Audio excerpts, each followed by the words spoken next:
जों नुदोंमोन जे UPPL नि दिनाव जोंनि BTC नि जिखिनि क्षमता गोमादोंमोन आरो बे क्षमताखौ जों BPF सरकाराव फैनाय लोगो लोगो लाबोफिननो हादों आरो बेखौ नुनानैनो रायजो राजाफोरा दिनै जोंनि सायाव बिसासा बांदों आरो बेनि थाखायनो जों देरहादों। ना UPPL नि क्षमताया जिता फैयो होमबानिया BPF आनो देरहाखानाय खिन्थु क्षमतायासो गोमादोंमोन।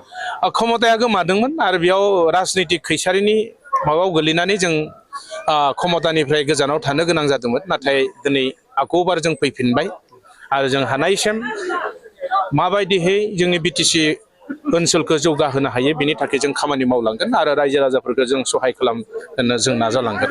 जोंनि लेभेलाव जों जिखिनि मावनांगौ बेखौ जों मावलांगोन आरो BTCखौ जों मोनसे आदर्श BTC हिसाबै दानो जों नाजादों आरो बेयाव जिहेतु गोबां खामानि मावनो दंबावो बेखौ जों मावखानांगोन आरो बेनि थाखाय जों जिखिनि पर्यायाव थांनानै खामानि मावनाङा मानो जों मावलांगोन आरो।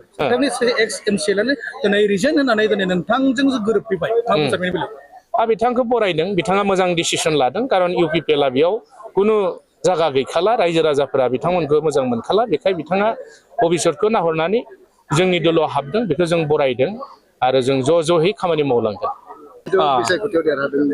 बे जों जे साक्सेस जाबाय बिनि थाखाय जों रायजो राजाफोरखौ धन्यबाद होनांगोन खारन रायजो राजाफोरा जों BPF हान्जानि सायाव फोथायनाय थानायखाय बिथांमोना भट होनानै जोंनि बिजाथिफोरखौ देरहासार खालामबाय। बेनि थाखाय आं गिबियावनो रायजो राजाफोरखौ साबायखर बावदों आरो बेराफारसेथिं जों BPF हान्जाया BTC आव सरकार दानायनिफ्रायनो BTC नि जिखिनि समस्यानि बाथ्रा बेफोरखौ लानानै जों आवगायलांगासिनो दं।